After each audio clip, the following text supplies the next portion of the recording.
Good morning, सुप्रभात, नमस्कार, आदाब, सत श्री अकाल दोस्तों। एक बार फिर आपका अपना प्रिय डॉक्टर आदि कश्यप बम्बई चमानुस आपके लिए लेकर आया आपका मनपसंद program positive karma. Episode number है 1585 और दोस्तों आज की कहानी है लालच का फल। मुझे उम्मीद है कि आपको ये कहानी अवश्य पसंद आएगी। शुरुआत करता हूं इस कहानी की कुछ इस प्रकार। एक बार एक धोबी अपने गधे से बहुत प्यार करता था।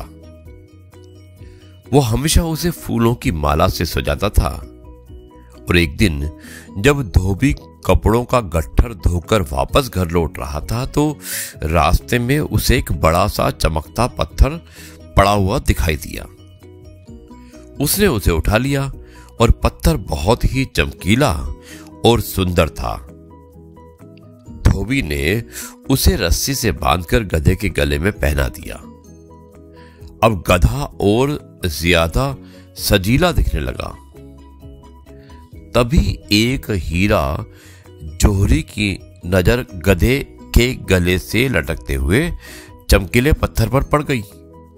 उसे समझ में आ गया कि धोबी को हीरे की समझ नहीं है और उसने बड़े प्यार से धोबी को रोककर कहा कि भैया जी, ये पत्थर तो बड़ा सुंदर है, मुझे दोगे तो मैं तुम्हें 50 रुपये दूंगा। धोबी ने यह कहते हुए मना कर दिया कि उस पत्थर के कारण उसका गधा बहुत सुंदर दिख रहा है और वो इसे नहीं बेचेगा। अब कुछ सोचकर जोहरी ने फिर से कहा कि भाई, मुझे ये पत्थर दे दो, मेरे बच्चे खेलेंगे और मैं तुझे 50 रुपये की जगह 100 रुपये दूंगा। अब ये सुनकर भी धोबी नहीं माना और जोहरी ने कहा कि चलो अच्छा है, 150 रुपये लेकर मुझे ये पत्थर दे दो, अब तो खुश हो जाओ। धोबी फिर भी नहीं माना।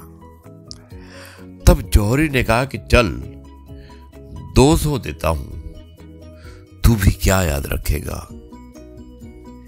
इस पर धोबी गुस्सा होकर बोला कि अरे कहा ना कि मैं नहीं दूंगा, अब आप अपने रास्ते जाइएगा। जोहरी रुक गया और धोबी आगे चल पड़ा।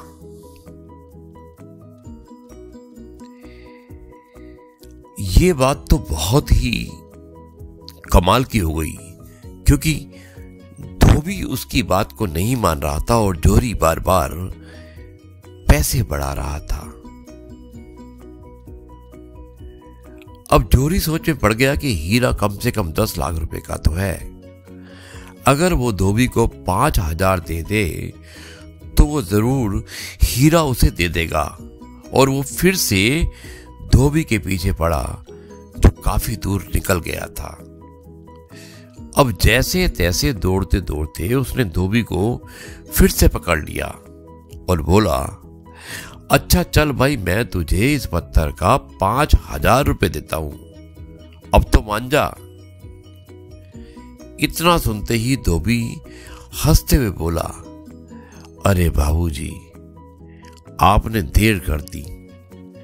अभी अभी एक शौकीन आदमी मुझे 2 लाख रुपए देकर उस पत्थर को ले गया। ये सुनते ही जोहरी अफसोस से चिल्ला पड़ा कि अरे मूर्ख, वो 10 लाख का हीरा तूने सिर्फ 2 लाख में दे दिया।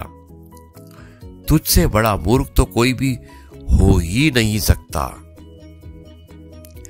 इस पर धोबी मुस्कुराते हुए बोला कि मेरे लिए तो ये 2 लाख भी बहुत बड़ा है बाबूजी। मैं जोहरी नहीं हूं, इसलिए मुझे हीरे की परख नहीं। लेकिन आपको तो परख थी ना। आप सिर्फ मूर्ख ही नहीं बल्कि धोखेबाज और लालची भी हैं, इसलिए आपने 10 लाख का हीरा गंवा दिया। और जोहरी ये बात सुनकर सर पीटता रह गया। दोस्तों, इस कहानी से हमें यही शिक्षा मिलती है कि लालच में आकर किसी को धोखा देने से अपना ही नुकसान होता है। इसलिए कहते हैं ना कि लालच बुरी बला है और लालच का फल कभी भी अच्छा नहीं होता।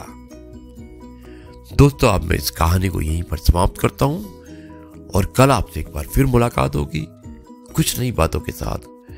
तब तक के लिए कहता हूं जय गुरु जी, शुक्राना गुरु जी।